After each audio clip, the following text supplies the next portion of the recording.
Hey there guys, what is up? In this video, we are going to show you the requirements to get Grandmaster in chess.com. Now, Grandmaster are pretty much one of the highest, if not the highest ranks in this game.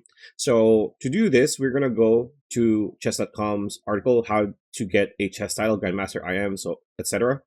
So chess titles, these are FIDE titles, and players with FIDE titles can have them added to their accounts.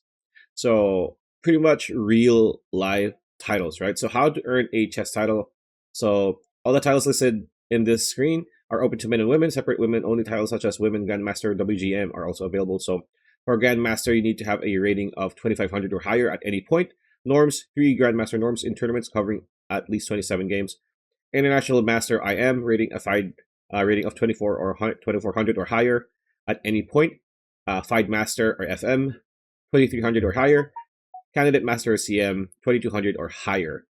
So no norms required for the most part.